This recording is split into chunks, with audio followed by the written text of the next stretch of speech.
우리 찬양이 끝나면 박수보다 아멘으로 크게 여러분 하나님께 영광을 돌려주시면 감사하겠습니다. 아멘.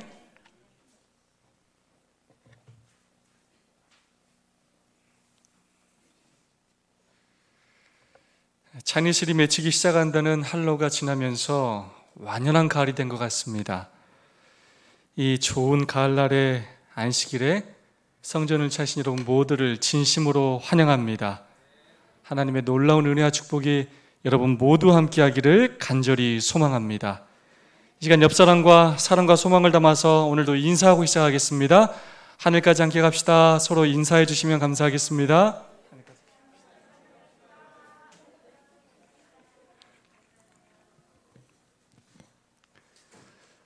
여러분 누군가로부터 사랑한다는 고백을 들어본 적 있으십니까?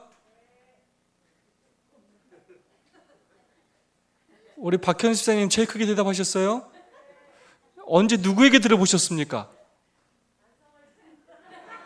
자, 언젠가냐가 중요합니다.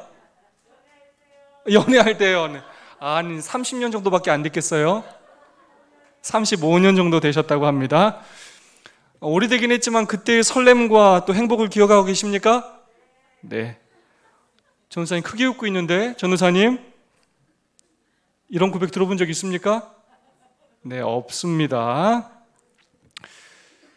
누군가에게 사랑 고백을 받는 것처럼 설레고 행복한 일은 없습니다. 제가 그런 경험을 많이 해봐서 잘 알고 있습니다. 그런데 생각보다 여러분, 우리가 이런 고백을 잘 하지 않고 사는 것 같습니다. 아주 연인들이 서로 뜨거울 때를 제외하고는 가족이 된 이후에는, 부부가 된 이후에는 좀 어색하고 쑥스러워서 그런 고백을 하지 못할 때가 참 많아요. 아내에게, 남편에게, 또 자녀에게, 또 사랑하는 우리의 지인들에게, 성도에게 그런 말을 잘 하지 못하는 것이 사실입니다. 하는 것도 어색하고 받는 것도 어색하게 느껴지는 것이 사실입니다. 아빠 사랑해요.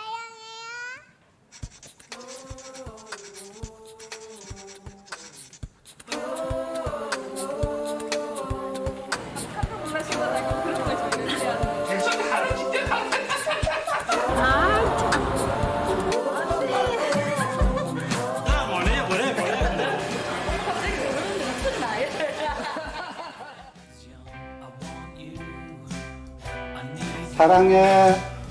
사랑한다고 어떻게 된 줄 알지? 어찌 돼? 사랑한다는데. 사랑한다 항상. 언니 없지? 왜 이런 말 처음 들어봐? 엄마 사랑해. 와 갑자기 부탁 있어서 그런 거 아니야? 부탁 없어. 사랑해요. 지금 야 사랑해요. 해가 설정 있네. 사랑해. 똥술 많이 먹고 온나? 오빠 사랑해. 갑자기 무서운데? 엄마 사랑해. 왜? 아니 이거 너무 있다고 아니. 밥이 다 됐는가 싶어가지고 전화 한번 해본다. 무슨 밥? 무슨 밥? 밥이 있나? 다른 밥이 사랑해 하면 끝나는 거지. 사랑해 엄마. 그래? 우리 아들 마음 알지 내가. 고마워요. 네, 엄마 사랑해. 근데 왜 그런 말 하는데? 어? 그냥 하고 싶어서. 아니 솔직하게 말해봐. 일 있으면. 없어. 제가 사랑해요. 엄마 내가 항상 사랑하는 거 알지? 알았어. 많이 많이 사랑해요. 나도 사랑해. 사랑한다고. 저도 사랑해요. 고마워. 사랑해. 네, 사랑해. 나도 사랑해. 여보, 세상에서 제일 많이 사랑해. 내가 더. 아니 사랑한다고 그만 하고 싶었어. 그래 나도 사랑해요. 땡큐. 여보, 사랑해요. 사랑해요.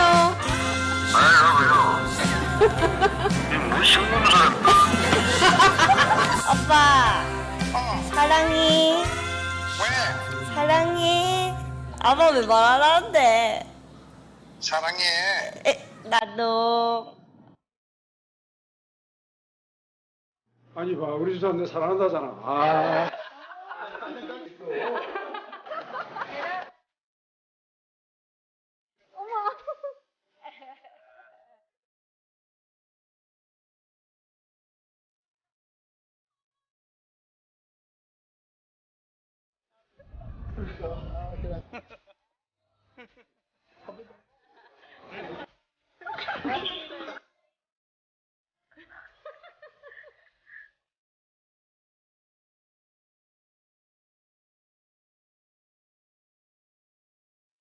여러분, 사랑해라고 말하는 저 사람들의 표정이 어떻습니까? 너무 행복해 보이죠? 그러면서 뭘 흘리는 사람도 있어요? 눈물을 흘려. 사랑해라는 말 한마디를 하고 또 그 말을 듣는 사람도 눈물을 흘리는 경우들이 많이 있습니다. 이 사랑을 고백하는 것만으로도, 그리고 사랑의 그 고백을 듣는 것만으로도 우리는 이 세상 무엇과도 바꿀 수 없는 큰 행복을 얻게 됩니다. 사랑이라는 것은 표현할 때 더 풍성해지고 큰 힘을 얻게 되는 것입니다. 우리는 지난주부터 성경에 등장하는 예수님의 위대한 질문들을 살펴보고 있습니다. 그 질문들은 너무나 중요해서 그 시대의 당사자들 뿐만 아니라 오늘 우리에게도 해당되는 질문들이기도 합니다. 그 질문 하나하나가 우리 가슴에 새겨야 할 내용들입니다. 지난주는 첫 번째 시간으로 그 아홉은 어디 있느냐라는 질문을 살펴보았습니다.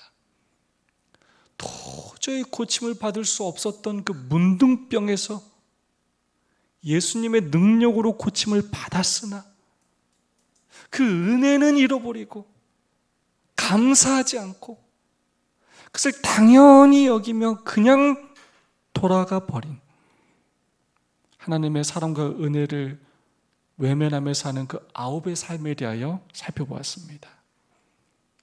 오늘 살펴볼 예수님의 위대한 질문은 바로 너희는 나를 누구라 하느냐입니다. 예수님의 여러 위대한 질문 중에서도 가장 중요한 질문이라고 할 수 있겠습니다. 성경의 모든 질문 가운데서 가장 중요한 질문이라고까지 이야기할 수 있습니다.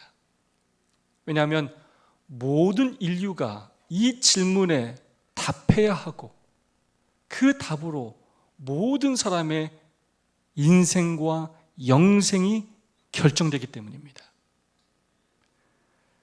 그런데 저는 예수님의 이 질문을 신학적인 부분도 많이 포함되어 있지만 개인적으로 저는 이 예수님의 질문이 사랑 고백이라고 생각됩니다.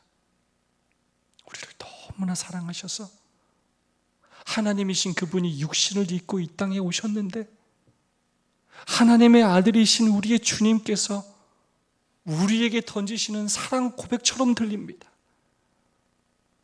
너희는 나를 누구라 하느냐? 라는 질문이 마치 너는 나를 어떻게 생각하느냐?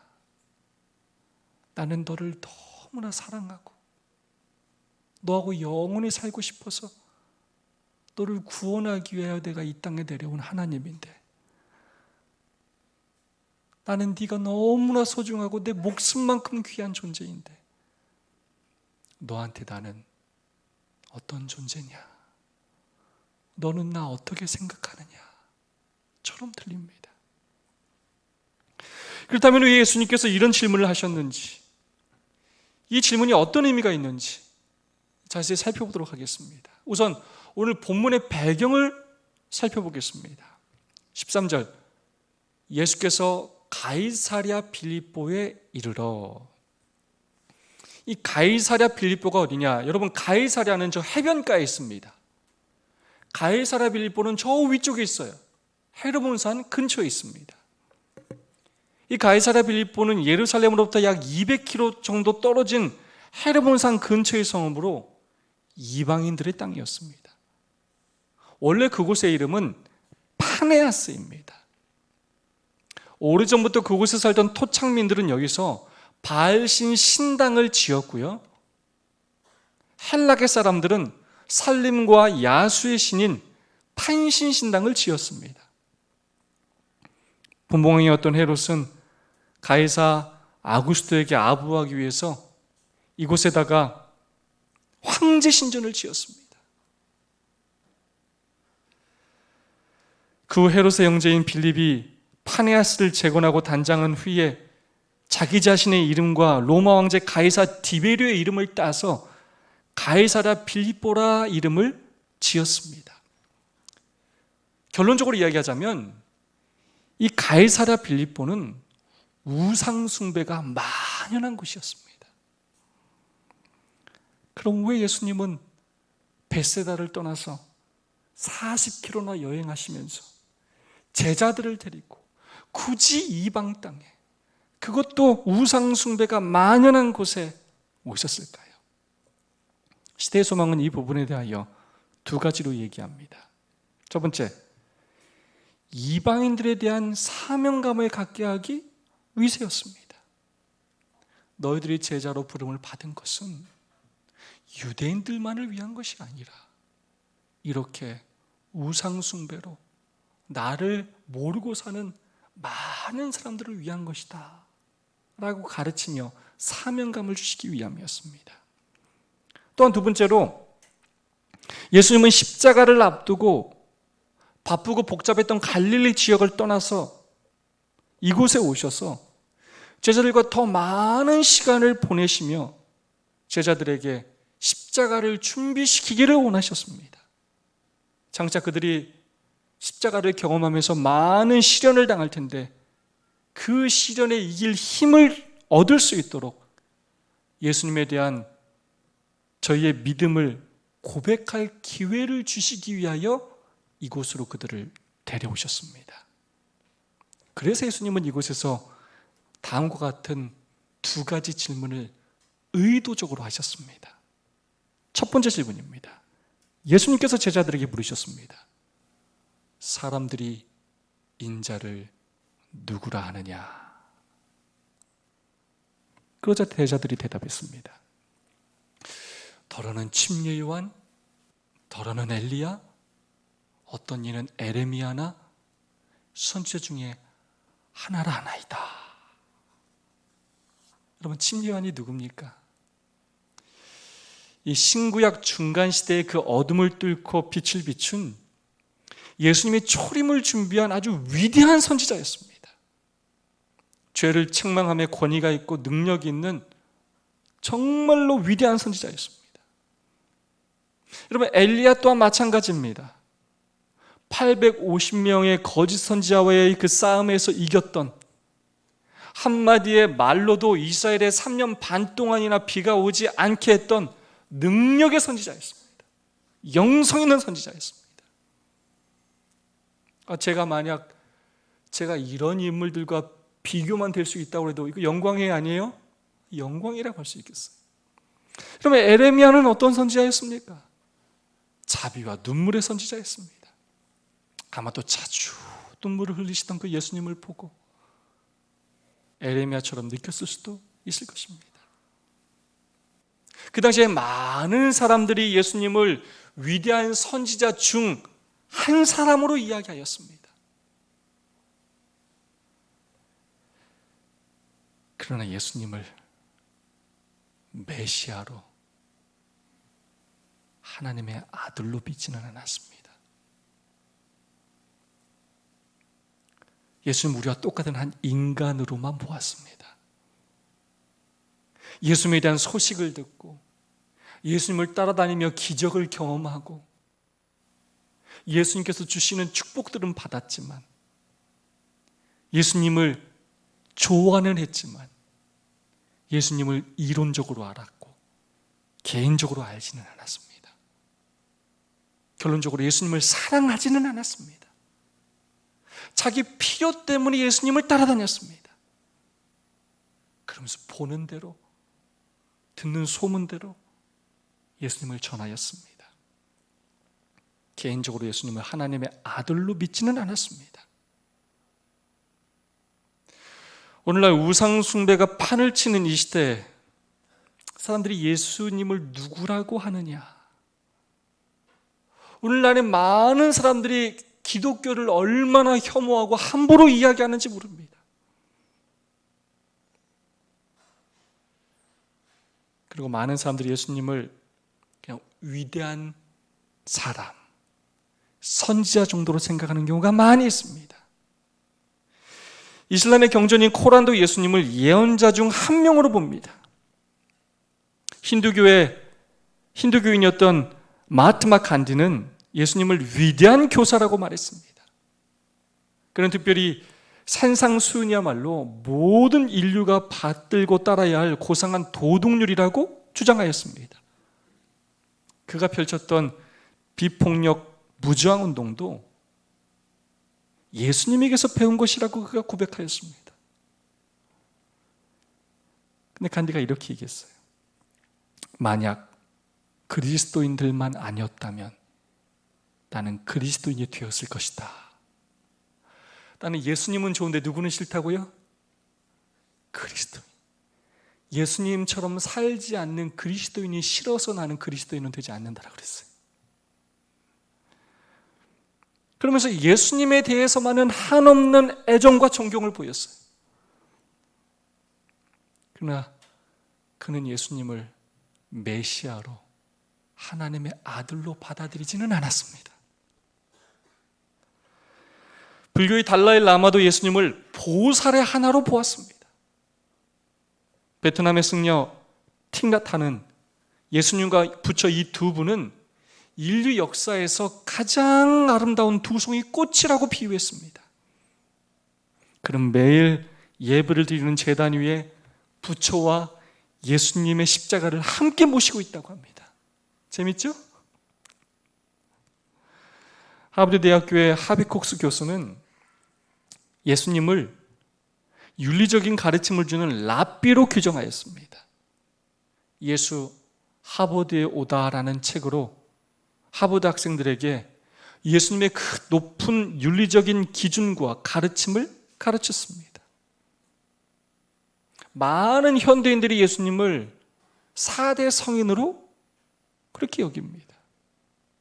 남을 위해 사신 분, 박애주의자, 해방자, 교육자, 도덕가, 슈퍼스타, 이적을 행하신 분, 그 정도로 여깁니다. 유대인이면서 비기독교인 역사가였던 요세푸스는 그의 책 유대인 고대사 18권 3장 3절에서 예수님에 대하여 다음과 같이 기록하였습니다. 이 시대 예수라고 불리는 현인이 있었다. 예수님 당시의 역사를 기록한 거예요. 그의 행실은 선하였고 그의 학식은 뛰어난 것이었다. 그리고 유대인들과 다른 나라들 가운데서 많은 사람들이 그의 제자가 되었다. 빌라도는 그를 정죄하여 십자가에 못 박혀 죽도록 하였다. 그리고 그의 제자가 되었던 자들은 그의 제자가 되기를 포기하지 않았다. 그들은 그의 십자가에 못 박혀 죽은 지 3일 만에 그들에게 나타났고 그가 살아났다고 보도하였다. 따라서 그는 아마도 선지자들이 놀라움으로 자세하게 말했던 메시아였을 것이다.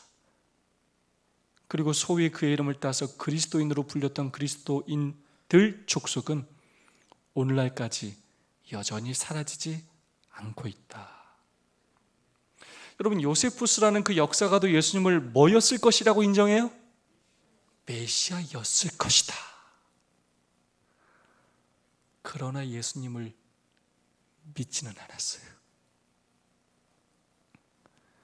많은 사람들이 예수님을 위대한 사람으로 인정하지만, 성경의 책을 좋은 책이라고 인정하지만, 성경의 말씀을 읽고 묵상하고 말씀에 순종하며 살지는 않습니다. 예수님을 사랑하지는 않습니다. 그냥 자신의 필요에 따라서 예수님을 활용합니다. 종교를 활용해요. 교회를 활용합니다. 개인적으로 예수님을 하나님의 아들로 그리스도로 믿지는 않습니다. 예수님을 모르면 모르겠는데 알면서 예수님을 믿지 않는다는 것은 너무나 속이 상하고 안타까운 일입니다. 너무나 가슴 아픈 일입니다. 왜냐? 구원받을 기회가 있었음에도 불구하고 그 복을 발로 차버리는 것과 마찬가지이기 때문입니다. 그러나 예수님의 진짜 관심은 세상 사람들이 말하는 예수님에 있지 않습니다. 예수님은 곧바로 제자들의 진짜 관심, 곧 예수님께서 가장 중요하게 여기시는 질문을 말씀하셨습니다. 너희는 나를 누구라 하느냐? 여러분, 예수님의 관심은 세상 사람들의 평가가 아니었어요. 다른 사람들이 나를 뭐라고 말하느냐가 아니었습니다. 예수님은 곧바로 예수님의 진짜 관심, 예수님께서 진짜 중요하게 여기시는 질문을 말씀하셨어요. 그것은 바로 제자들 개개인의 고백이었습니다. 간증이요, 믿음이었습니다. 세상 사람들이 말하는 나 말고, 소문으로 들리는 나 말고, 책으로 배운 나 말고, 그냥 설교로 들은 나 말고, 너희가 개인적으로 알고 있는 나, 너희들이 마음속으로 진짜 믿고 있는 나는 누구냐? 도대체 나는 너희들에게 어떤 의미가 있는 존재냐? 나는 너를 이렇게 사랑하는데,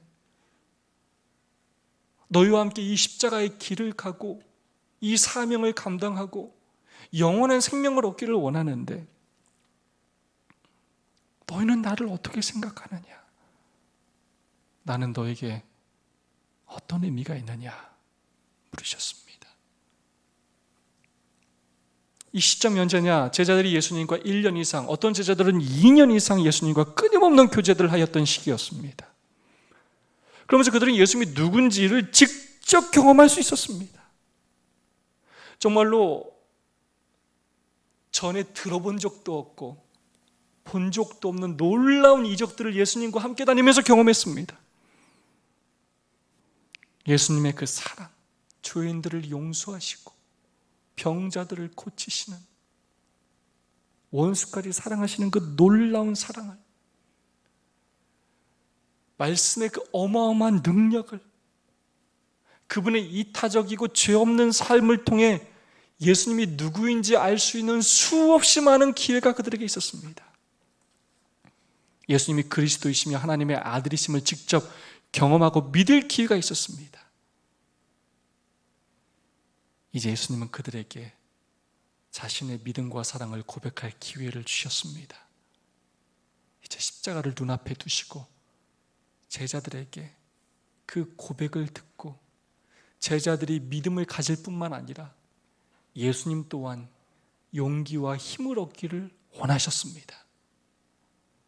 그때 베드로가 대답했습니다. 주는 그리스도시요 살아계신 하나님의 아들이시니이다. 베드로는 자신이 아는, 자신이 경험한, 자신이 믿는 예수님을 고백했습니다. 그러나 물론 이 진리를 자기 스스로 대답한 것은 아닙니다. 성령 하나님께서 그 깨달음을 주셨고 고백할 수 있도록 인도해 주셨습니다. 세상 사람들이 예수님을 선지자 중에 하나로만 인정할 때, 위대한 사람 정도로만 인정할 때, 이론적으로만 알고 있을 때, 자신의 유익을 위해서만 따르고 있을 때, 베드로는 예수님을 주요, 그리스도요, 살아계신 하나님의 아들이라고 고백하였습니다. 여기서 그리스도라는 말은 기름 부음을 받은 자라는 뜻입니다. 히브리어로 메시아의 헬라어 번역입니다. 그러므로 이 메시아라는 말과 그리스도라는 말은 똑같은 말입니다. 구약에서 기름을 부음을 받는 직분은 세 부류가 있었습니다. 첫 번째, 왕. 그래서 다윗, 사울 이렇게 기름 부음을 받아요. 두 번째가 제사장입니다. 세 번째가 선지자였습니다. 예수님을 그리스도로 부른다는 것은 예수님이 바로 구약에서 예언된 구원자라는 의미입니다. 오로지 예수님만이 삼중 직분을 감당하시는데 예수님이 왕이시오, 예수님이 만왕의 왕이시라는 것입니다. 예수님이 제사장이시오, 제사장 중에 제사장이신 대제사장이시라는 것입니다.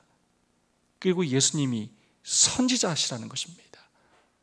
온 선지자 중에 최고의 선지자, 하나님의 아들, 직접 하나님을 보여주기 위하여 오신 선지자시라는 것입니다.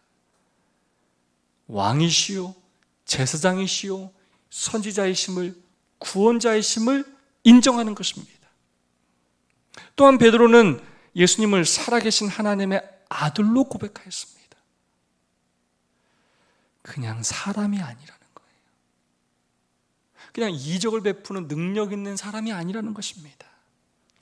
하나님이신데 우리를 구원하기 위하여 인간의 육신을 입으시고 이 땅에 오신 것을 고백하는 것입니다. 이 표현은 예수님이 누구신지, 예수님의 본질이 무엇인지를 가장 잘 드러낸 표현입니다. 제가 기독교의 정의가 뭐라고 그랬죠? 기독교 정의가 뭡니까? 예수님이 하나님이심을 믿는 종교입니다.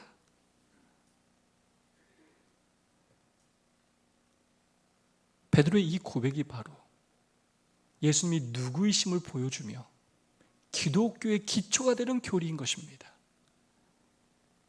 예수님이 이 땅에서 미움을 받고 핍박받으신 이유가 무엇이냐? 십자가에 달려 돌아가신 이유가 무엇이냐? 바로 하나님을 자신의 아버지라고 불렀기 때문입니다. 자신과 하나님을 동일시했기 때문입니다. 요한복음 5장 16절로 18절 읽어볼까요? 예수께서 시작.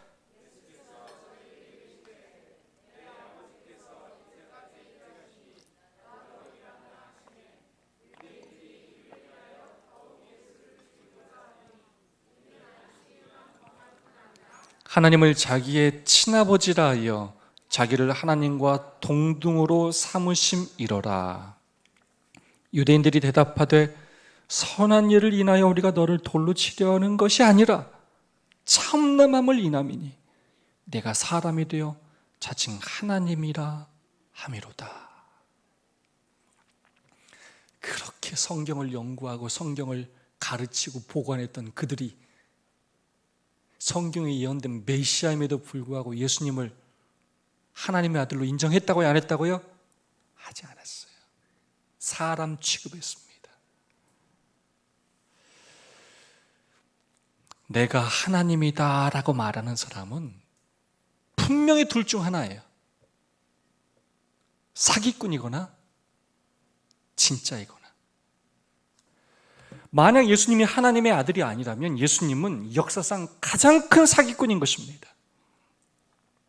그러나 베드로는 자신이 경험한 그 예수님이, 자신이 믿고 따르는 그 예수님이, 자신이 사랑하는 그 예수님이 살아계신 하나님의 아들이심을 믿었습니다. 그리고 고백하였습니다. 그때 예수님께서 베드로에게 이렇게 말씀하셨습니다. 바요나 시몬아, 내가 복이 있도다.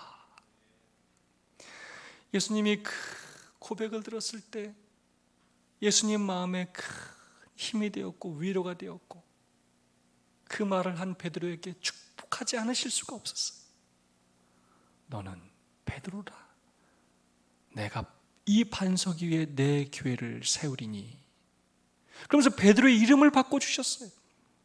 베드로 위에 교회를 세운다는 뜻이 아니라 캐톨릭에서는 이걸 그렇게 받아들여서 베드로를 초대 교황으로 여기는데 그 뜻이 아니라 반석이신 예수님 위에 예수님이 하나님의 아들이라는 그 신학 기초 위에 교회를 세우신다는 말씀입니다. 예수님이 하나님의 살아계신 아들이라는 그 기초 위에 교회를 세운다는 것입니다. 그게 바로 기독교예요. 그러면서 뭐라고 말씀하시느냐? 천국 열쇠를 내게 주리니. 이 천국의 열쇠는 바로 하나님의 말씀을 의미합니다. 예수님을 하나님의 아들과 그리스도로 믿는 자에게는 말씀의 능력을 주신다는 것입니다. 기도의 권능을 주신다는 것입니다. 수학자이면서 신학자였던 프랑스의 파스칼은 아주 유명한 이런 말을 남겼습니다. 세상에는 하나님과 무관한 사람, 하나님을 탐구하는 사람, 하나님을 믿는 사람, 이렇게 세 부류의 사람이 있다. 오늘 예수님께서 우리 개개인에게 물으십니다. 너희는 나를 누구라 하느냐? 나는 너를 사랑하는데 너를 구원하기 위하여 내가 하늘에서 내려왔는데 너에게 나는 어떤 의미가 있느냐? 오늘 우리에게 아니 나에게 예수님은 누구입니까? 여러분에게 어떤 의미가 있는 분이십니까? 이 질문은 우리 모두가 스스로에게 묻고 진지하게 답변해야 할 가장 중대한 질문입니다. 그 대답에 따라 우리의 인생관, 가치관, 사명, 인생의 목표와 생활 방식이 완전히 달라지기 때문입니다. 이 땅에서의 삶뿐만 아니라 영원한 삶까지도 달라지기 때문입니다. 사랑하는 성도 여러분이시여, 예수님은 위대한 사람 정도가 아니십니다. 여러분, 예수님은 잡신이 아니십니다. 우리 예수님은 성경에 예언된 그리스도이십니다. 그분은 하나님이십니다. 우리가 믿는 예수님은 우리를 위하여 육신을 입으시고 이 땅에 오신 살아계신 하나님의 아들이십니다. 다른 이로서는 구원을 얻을 수 없나니 천하 인간의 구원을 얻을 만한 다른 이름을 우리에게 주신 일이 없음이니라. 우리를 죄에서 구원하실 수 있는 유일한 구원자이십니다. 길이요, 진리요, 생명이신 분이십니다. 남들이 말하는 예수님 말고, 남들이 간증하는 예수님 말고, 남들이 전하는 예수님 말고, 성경책 속의 이론적인 예수님 말고, 진짜 여러분이 예수님이 필요합니다. 진짜 여러분이 믿고, 여러분이 경험하고, 여러분이 사랑해서 함께 십자가를 지고 함께 사명을 감당할 수 있는 그 믿음이 여러분에게 필요합니다. 내가 고백하고 내가 간증하는, 그래서 내가 전하는 나의 예수님이 필요합니다. 이 고백과 간증이 남의 것이 아닌 나의 것이 되어야 합니다. 성경에 등장하는 제자들의 고백은 모두 다 자신들의 경험에서 나온 것들이었습니다. 자신이 무화과 나무 아래에서 몰래 기도하는 것을 예수님이 아시자 깜짝 놀래고 나다나엘은 다음과 같이 고백했습니다. 당신은 하나님의 아들이시오. 당신은 이스라엘의 임금이로소이다. 여러분, 우리도 우리의 은밀한 모든 것을 아시는 그분을 만나고 경험함으로 이런 고백을 해야 합니다. 호수에서 풍랑을 만나 죽을 뻔했을 때 예수님께서 찾아오시어 그들을 구원해 주셨을 때 제자들은 두려움 가운데 이렇게 고백합니다. 예수께 절하여 가로되. 뭐 했다고요? 그 예수님을 보고 뭐 했다고요? 절해버렸어요. 너무 두렵고 떨려서 감히 예수님의 얼굴을 쳐다볼 수가 없었어요. 고개를 숙이고 절하며 당신은 진짜로 하나님의 아들이십니다. 그 두려움의 그 능력에 압도되어서 그냥 무릎을 꿇게 되는 것입니다. 우리도 그 놀라운 그 능력의 하나님을, 우리를 위험에서 건져주시고 매일매일의 삶 속에서 우리를 도와주시는 예수님을 직접 경험하며 그분의 위대함에 무릎 꿇고 고백할 수 있는 우리가 되기를 간절히 소망합니다.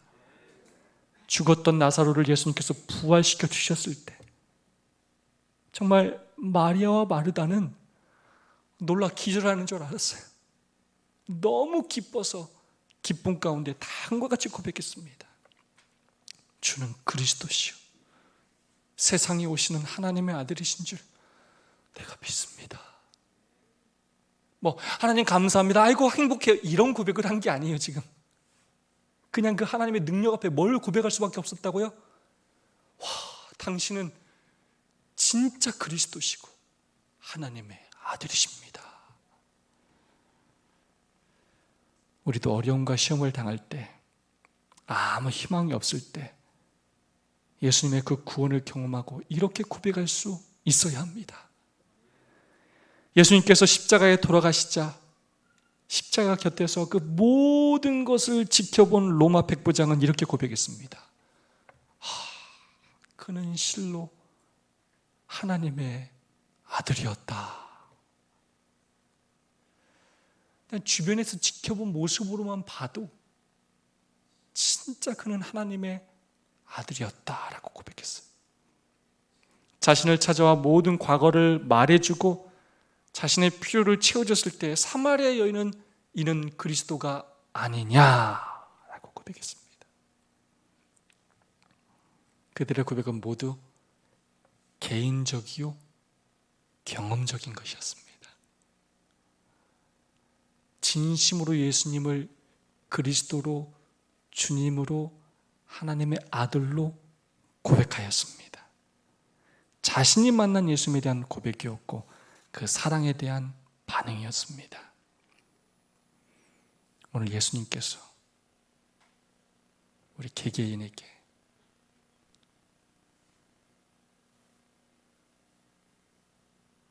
진심으로 물으십니다. 너희는 나를 누구라 하느냐? 오늘 여러분에게 예수님은 과연 어떤 분이십니까? 여러분은 왜 교회 다니십니까? 도대체 예수님의 무엇을 믿으십니까? 여러분 부모님의 예수님 말고 재림교회가 말하는 예수님 말고 여러분에게 예수님은 어떤 분이십니까? 시대의 소망 191페이지는 이렇게 말씀하고 있습니다. 우리의 구속주께서는 자기를 인정해 주기를 갈망하신다. 여러분 예수님한테도 어떤 마음이 있다고요? 인정받고 싶은 마음. 그 정도로 이렇게 능력을 보여주고 사랑하는데도 아무 인정을 못 받으니까 예수님도 그 인정 좀 받고 싶어서 예수님도 갈망하고 계시다. 그는 자신의 피로 사신 자들의 동정과 사랑에 줄이고 계시다. 예수님을 안 믿는 사람들 말고 진짜 자기를 따른다고 하고 사랑한다는 그 제자들의 동정과 사랑에 줄이고 계시다는 거예요. 그는 말할 수 없는 희망을 가지시고 그들이 자기에게로 와서 생명을 얻기를 갈망하신다. 어머니가 자기의 어린 자녀에게서 지성의 눈이 트인다는 것을 말하여 주는 그 인정의 위소를 고대하는 것처럼 그리스도께서도 사람의 마음속에서 영적 생명이 시작되었다는 것을 드러내주는 고마워하는 사랑의 표현을 고대하시는 것이다. 여러분 예수님께서 우리가 예수님을 주요 그리스도시요 살아계신 하나님의 아들이라고 고백하는 그 고백을 갈망하고 계십니다. 우리의 사랑의 표현을 기대하고 계십니다.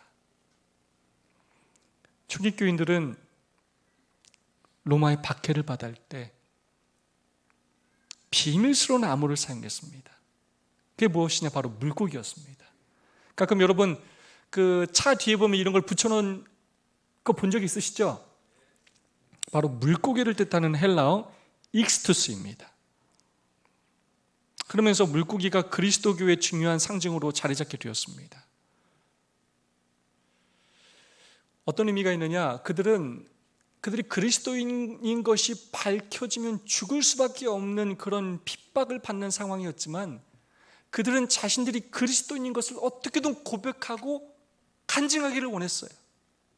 그래서 하나의 암호를 만든 것이 바로 이것입니다. 근데 그 내용이 뭐라고요? 예수 그리스도 하나님의 아들 구세주. 이 단어의 첫 글자를 모아놓은 것이 익스투스, 물고기예요. 이 초기교인들은 이 신앙 고백에 그들의 목숨을 걸었어요. 이거 뭐 안 하면 어때요? 그거 뭐 이렇게 생각하지 않았다는 거예요. 내가 그리스도인이라는 그 고백에 목숨을 걸고 자신을 표시하고 다녔어요. 여러분, 오늘 누가 사랑 고백에 목숨을 걸고 있습니까? 예수님이 걸고 있습니까? 내가 걸고 있습니까? 내가 애타하고 있습니까? 예수님이 애타하고 있습니까?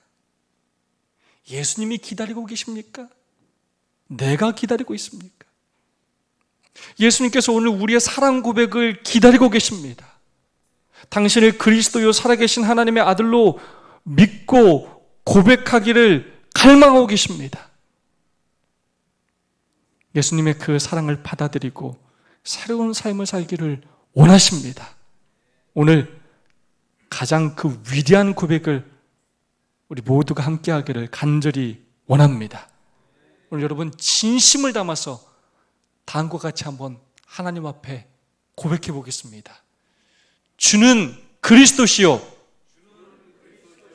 살아계신 하나님의 아들이시니이다.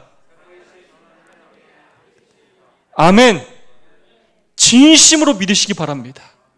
어떠한 어려운 일을 만나든지 하나님을 주요 그리스도요 살아계신 하나님의 아들로 인정하시기 바랍니다. 어떠한 순간에도 그분을 의지하시기 바랍니다.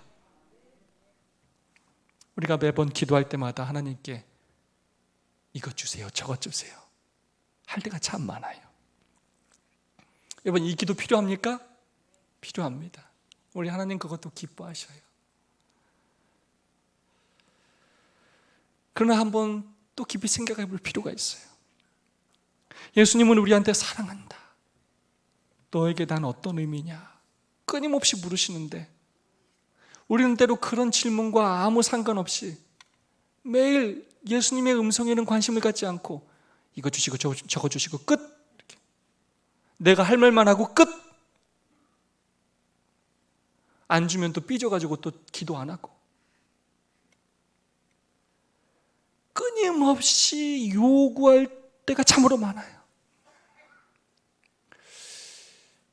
여러분, 우리 예수님은 주님이십니다. Lord, 주인이라는 뜻인데 그걸 좀 다르게 바꾸자면 주님, 주시는 분이셔요. 믿으십니까? 여러분, 예수님은